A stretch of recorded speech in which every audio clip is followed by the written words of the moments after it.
E o que podemos esperar de uma corrida eleitoral para a qual, de forma surpreendente, Trump até parte como favorito nas sondagens?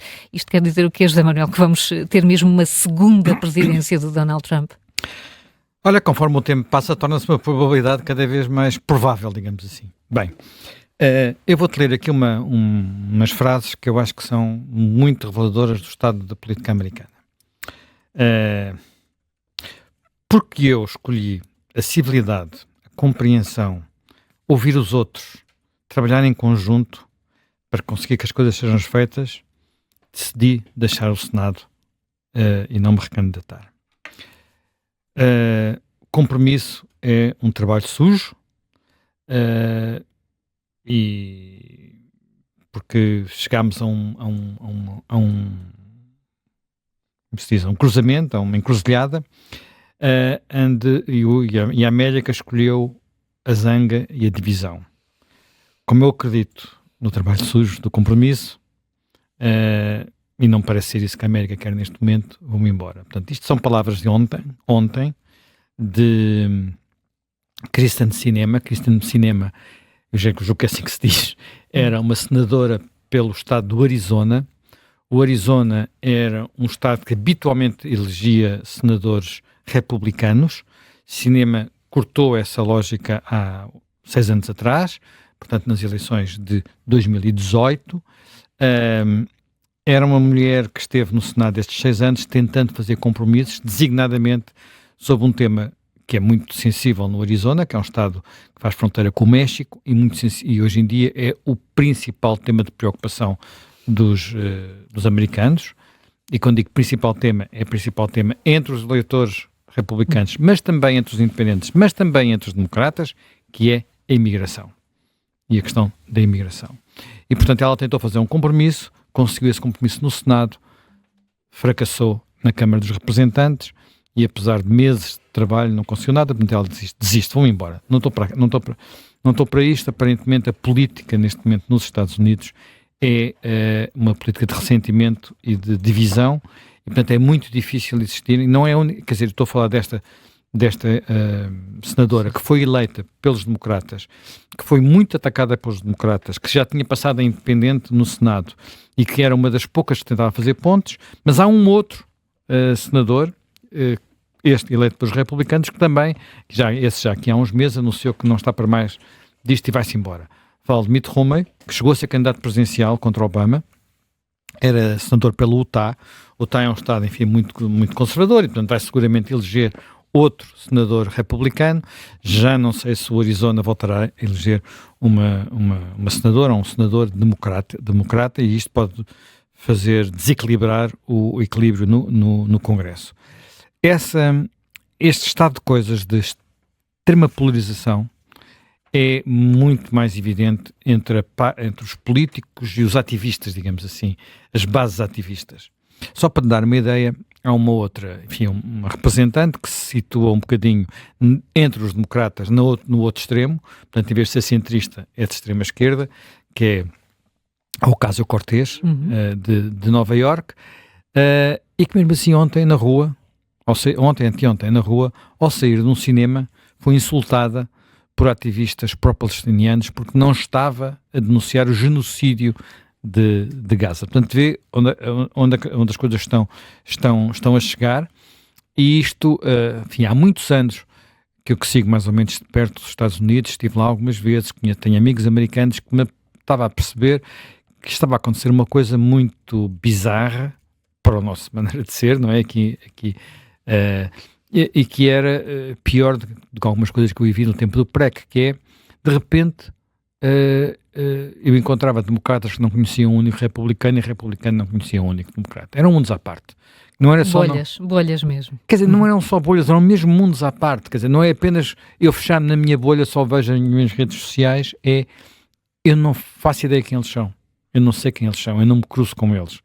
E lembro-me uma vez um filho dos amigos meus que tinha estado a viver em Nova Iorque, que tinha achado completamente estranho que ia a jantares, em Nova Iorque, e de repente estamos a falar de coisas que se passaram há mais de 20 anos, portanto, muito tempo antes do Trump, e que de repente dizia, mas se uma pessoa diz que é disto ou daquilo, de repente toda a gente começa a olhar de lado e quase a dizer, pá, vai-te embora, não pertences a este convívio social. E isto tem-se acentuado e é um fenómeno que acontece dos dois lados. Qual é o problema que há com as eleições primárias e, portanto, com o sistema que os dois partidos têm de escolher os seus candidatos? Isto acontece não apenas para a escolha do presidente, acontece para tudo, não é? Eles têm um sistema que lhes permitem escolher os candidatos a começar, enfim, ontem, por exemplo, havia imensas discussões sobre, ou melhor, imensa expectativa sobre quem é que seriam, por exemplo, os candidatos a senadores na Califórnia, entre os democratas, que havia também uma luta grande entre qual seria o candidato pelos democratas que passaria, e muitos outros postos, muitos outros lugares que estavam ontem também em debate. Este sistema tem virtualidades, nós às vezes falamos dele e achamos porque é que os nossos partidos não fazem isto, porque é que só houve uma vez, foi quando António Costa derrotou António José Seguro, porque é que não fazemos isso, abrir os partidos, abrir a sociedade civil. Qual é o problema? É que quem tende a aparecer são as bases mais radicalizadas.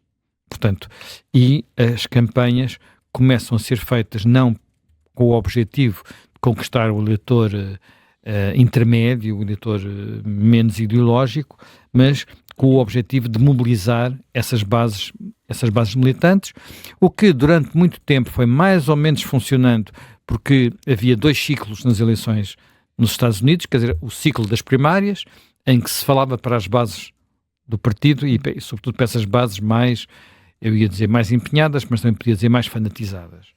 E depois havia o ciclo em que os candidatos saíam desse circuito e começavam a falar para os eleitores, e os eleitores que no fundo decidem as eleições. E isto foi vivendo bem, mas neste momento há quem diga que se calhar tem que se questionar. Isto não foi sempre assim, é preciso dizer, não é? Até aos anos 60 não havia primárias, chegava-se às convenções dos partidos e eram, como gostam de dizer os adversários do antigo modelo, eram numas salas cheias de fumo, umas salas escuras cheias de fumo e de homens de fatos cinzentos, que as coisas eram negociadas e se chegava a uma conclusão. E não nos digam que temos que voltar a isto, porque isto era um mundo de compadrios e jogos e compra de votos, e provavelmente era. Portanto eu não conheço o suficiente para saber se era ou se não era, mas provavelmente era. Agora, nós percebemos que, por exemplo, no caso dos republicanos, isso é muito evidente nesta eleição, no caso ou melhor, tornou-se ainda mais evidente nesta eleição do que já tinha sido em 2016, porque em 2016 foi evidentíssimo, que é as estruturas do partido, a máquina do partido, os quadros do partido não querem uma solução, porque estão habituados, sabem como é que se ganham eleições, mas de repente há um furacão que surge, não se sabe bem de onde, neste caso Donald Trump, e deita a casa abaixo. Deita a casa abaixo. E o Partido Republicano acabou por ir atrás. E o que aconteceu foi que o Partido Republicano, entretanto, se foi transformando e acabou por ir atrás. Isto começou em 2016 num quadro que eu diria que não era o quadro típico, mas também não era tão atípico como isso, em que havia imensos candidatos às primárias, portanto, acho que vai haver debate com 11 candidatos. Foi dessa divisão, Trump explorou essa divisão, portanto, começou a ser o primeiro aqui e acolá, e como o campo estava dividido e ninguém percebeu que podia vir aí, não houve uma unidade contra... Ninguém lhe fez frente e, portanto, quando deram por isso, ele estava com a nomeação na calha, depois foi presidente e a seguir um presidente incumbente, praticamente nunca o próprio partido o deita abaixo, digamos assim, ele tem que desistir. Ora, agora nem sequer aconteceu isso, se bem que nós tínhamos uma percepção de que provavelmente o establishment, aquilo que às vezes chama o establishment republicano, não esteja completamente rendido, mas pelo menos está muito comprometido. Porquê é que eu digo isto? Porque até o momento Nikki Haley, que era a antiga, enfim, começou por ser governadora da Carolina do Sul, depois foi embaixadora nas Nações Unidas, nomeada por Trump. Nikki Haley, que foi emergindo como o único challenger a Trump, até agora só venceu em 2 estados. e estados pequenos. E, num dos casos, penso que nem tem delegados para a convenção, porque é Washington DC, portanto não é o estado de Washington, é a capital é o chamado Distrito Federal, que não elege, o Distrito Federal não tem votos eleitorais, não tem senadores, não conta, por assim dizer, para a eleição presidencial. E isto foi um compromisso que resulta da própria criação do Distrito Federal, que é criado ali mais ou menos entre o Sul e o Norte, na fronteira da Virgínia, que no início dos Estados Unidos era o maior estado dos Estados Unidos, o que pesava mais, e portanto a tentativa de não fazer com que esse distrito, com que esse pequeno novo estado tivesse peso na votação. Ora bem, ela ganhou aí, mas quem é que vive em Washington? Vive a tecnocracia, vive os funcionários do Estado e vive a nomenclatura dos partidos. Portanto, em Washington DC ela venceu, mas além de Washington DC só venceu em Vermont. Vermont é um estado da costa leste, norte da costa leste. Em alguns aspectos já foi tido como sendo o estado mais à esquerda dos Estados Unidos. Em alguns aspectos, chegou a eleger, penso que senadores socialistas ou coisa assim do género, que é uma coisa muito bizarra nos Estados Unidos, e portanto foi aí que ela conseguiu vencer, e até com a vantagem de ser um estado onde os independentes podem votar nas primárias republicanas. Há outros estados em que isso acontece, mas ela nunca conseguiu vencer nesses estados, o que é um sinal de que ela claramente apela mais, consegue entrar mais no eleitorado centrista. Poderá até ter algum apoio de algum establishment republicano, mas depois nas bases deste novo eleitorado, nessa nova, digamos, chamemos assim, coligação eleitoral que Trump construiu e que é muito a coligação daquela parte da América que se sente ter ficado para trás. Portanto, os partidos na América têm uma característica, eles parece que vão rodando, no sentido em que aquilo é um caleidoscópio. Às vezes uns estão naquilo que a gente chama de direita e depois passam para estar outra vez na esquerda e depois voltam lá passado uns anos. Portanto, e neste caso concreto, o Partido Republicano está a apelar a eleitorados que durante muito tempo foram eleitorados dos democratas. Sobretudo pessoas de classe mais baixa, com menores rendimentos, menos instrução, que no Sul, no Sul claramente até aos direitos civis era um feudo dos democratas e agora é um feudo dos republicanos. Mas isso é outras histórias, é outra história. Ora bem,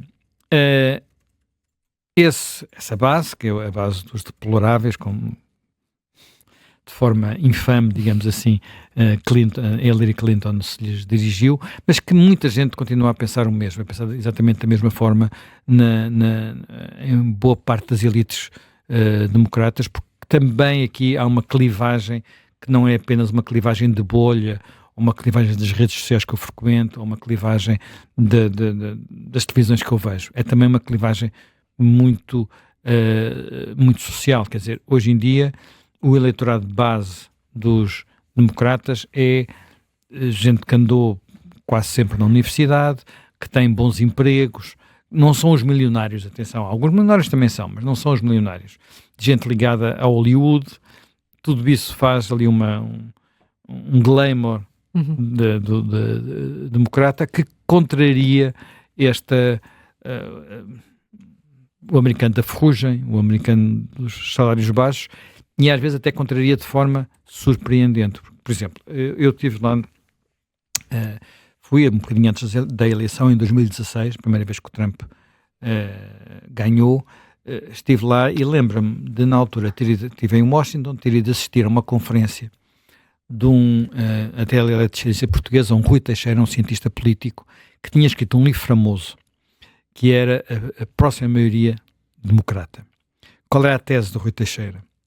Eu lembro-me da conferência em que estive, que estava ligado num think tank mais ou menos ligado aos democratas. O que é que ele dizia? Basicamente o que ele dizia era o seguinte: estamos a assistir a uma alteração demográfica, portanto há cada vez mais latinos, os latinos tendem a votar democrata, são pobres, portanto entram classe operária e tal, empregos desqualificados, eles tendem a votar democrata, como há cada vez mais latinos, vem aí uma maioria democrata para uma geração.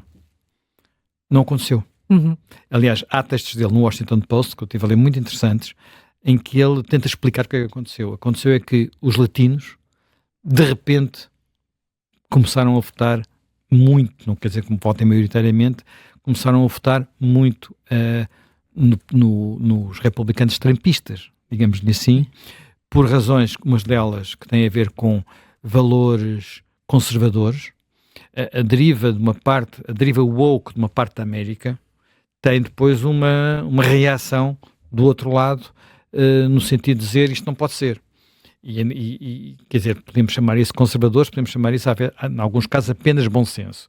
Mas estes setores que vêm, que têm muitos deles uma matriz católica, porque vêm da América Latina, tendem a reagir mal a esta deriva. E, portanto, tendem a votar mais republicano do que democrata. Além de que, de facto, o discurso quer dizer, porque havia uma parte dos latinos que sempre votaram republicanos, são os exilados cubanos. Esses aí tinham uma espécie de vacina contra a esquerda, ou o socialismo, ou o comunismo, o que quiseres, e que tinham muito ressentimento, esses quase sempre votaram democrata. Mas os outros não, os que vinham do México, de toda a América Central, da Colômbia, desses países todos, tendiam a votar de facto democrata e agora estão a mudar. E isso criou uma dinâmica completamente nova de classes baixas, portanto eles também são os rednecks. Rednecks são as profissões que trabalham ao ar livre, portanto têm o pescoço vermelho, à lagosta. Como é que... A expressão com que os portugueses batizam, nomeadamente os turistas ingleses. Nomeadamente os turistas ingleses, enfim, muitos dos que vêm da Latino-Americana, da América Latina, não ficarão com os pescoços vermelhos, porque têm uma origem diferente, estão mais habituados a trabalhar ao sol, mas pertencem ao mesmo tipo de classe. E, portanto, há aqui esta alteração, e isto cria uma outra situação, para mim, a meu ver, e isto eu devo dizer que, francamente, não estava à espera. Eu não estava à espera que, neste momento, Biden estivesse nas sondagens sistematicamente atrás. Esta semana saíram mais sondagens. Enfim, a diferença não é muito grande, é uma diferença de 2, 3, 5 pontos, estivesse atrás. E, porventura, pior ainda que isso, ainda fica mais longe de Trump se por acaso houver um terceiro candidato. O que não está completamente posto de parte, porque há nem sei como é que lhe é de chamar, assim, um candidato bizarro, vamos usar esse termo, que é enfim, mais um produto da família Kennedy, do clã Kennedy, Robert Kennedy, neste caso, e que é contra as vacinas. Uhum. Portanto, um candidato contra as vacinas. Nós também temos cá alguns, há muitos em alguns países europeus, a América não podia fugir a essa regra, só que ele vem do lado dos democratas e pode dividir o campo de Biden. Ainda é possível, José Manuel? Ainda é possível que ele consiga? Não, ele não vai ganhar a nomeação democrata, pode surgir como terceiro candidato. Sim. Aliás, eu hoje de manhã estava aqui a ouvir a Lívia Franco, e de repente ela estava a colocar a hipótese de a Nikki Haley apoiar o Biden. Eu não faço ideia, porque depois não tive tempo de verificar se alguém especula sobre a hipótese de ela ser também um terceiro candidato. Porque pensar que a base eleitoral que foi descobrindo, que é uma base de eleitores centristas que não estão nem satisfeitos com Biden, nem satisfeitos com Trump, lhe pode dar uma base qualquer. Não faço ideia, porque ela continua a receber dinheiro, ela continua a recolher muito dinheiro. Não sei o que ela vai fazer com os fundos que continua a receber, que lhe permitem, se ela quiser, continuar nas primárias. Portanto, não faço ideia. Mas isto já tem história, não é? Os terceiros candidatos nos Estados Unidos já mudaram o sentido de algumas eleições, e não foi assim há tanto tempo como isso. Como assim? Dá exemplos. Ross Perot, em 1992, quando a sua votação permitiu a Clinton derrotar o Bush pai, George W. Bush. Há muito pouco. E outro candidato famoso é o terceiro candidato, Theodore Roosevelt. Esse foi eleito 2 vezes, uma vez pelos republicanos, outra vez como independente. E houve, que assim, há quem diga, inclusivamente, que um terceiro candidato que não teve o impacto destes dois, porque estes dois tiveram votações importantes, que era o Ralph Nader, que era um ecologista, que em 2000, na eleição de 2000, terá contribuído para a derrota do Al Gore e para a vitória do Bush filho. Portanto, o terceiro candidato pode ser muito perturbante em eleições, por regra. Quer dizer, Muito perturbante, mas sim. mas o Sanders não sei se vai aparecer, não é? Sim, em prática. Falando em candidatos com alguma idade, Alguma idade. temos aqui mais um. Já nem sei que idade é que ele terá, não é? Bem, portanto, pode acontecer uma coisa dessas, isto está de facto... Porquê? Porque voltando àquilo que tu disseste, de facto os americanos preferiam não ter estes dois candidatos.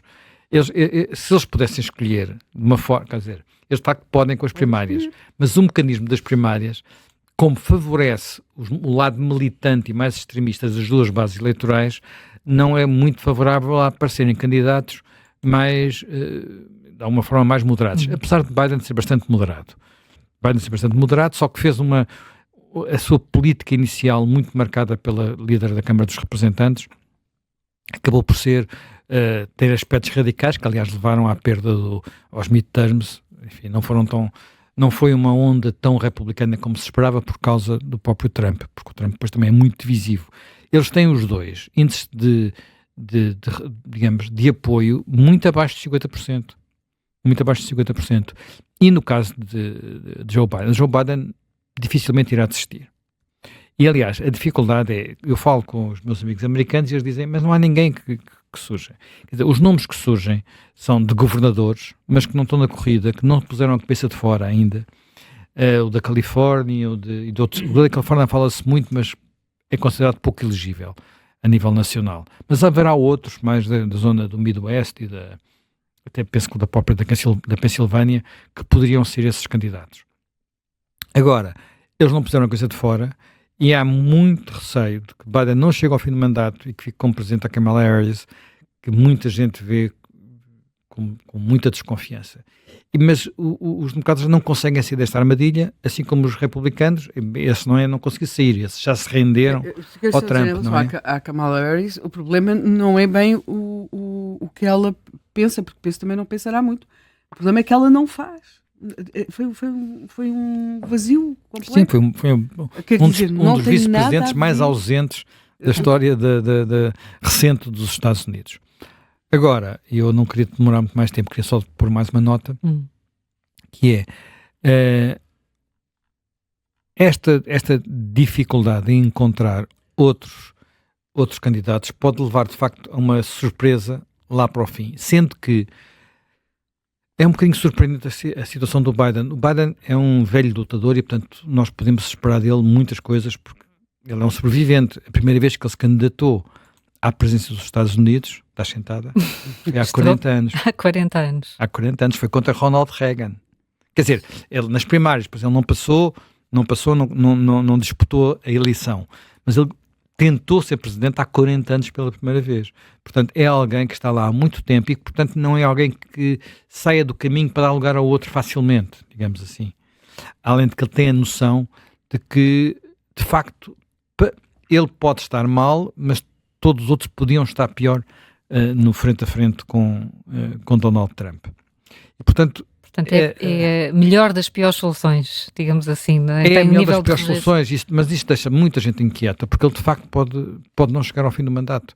Agora, como eu já referi hoje de manhã, o Lyndon Johnson, enfim, não estava muito bem, tinha o problema da guerra do Vietnã, mas desistiu a meio da campanha, tinha alguns challengers fortes no Partido Democrata, portanto estamos a falar da eleição de 1968, enfim, o Bob Kennedy morreu, seria o principal challenger, mas ele desistiu porque tinha tido uns problemas de coração durante a presidência, depois viveu uma quantidade de anos a seguir, portanto, sobreviveu imenso tempo. Portanto, nós não sabemos exatamente quais são estas possibilidades, mas Biden teve ontem um sinal, não chamaria sinal vermelho, mas um sinal amarelo na votação desta super terça-feira.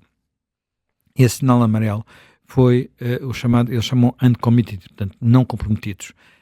Houve um apelo, designadamente, dos setores da base eleitoral que está zangada com o apoio que Biden tem dado à causa a Israel, e essa base eleitoral tem apelado ao voto não comprometido. Portanto, pessoas que vão lá, não há outro candidato, portanto, não há outro challenger, mas votam de género contra Biden, a dizer eu vou eleger uns delegados, mas não quero votar neste senhor, arranjem-me outro.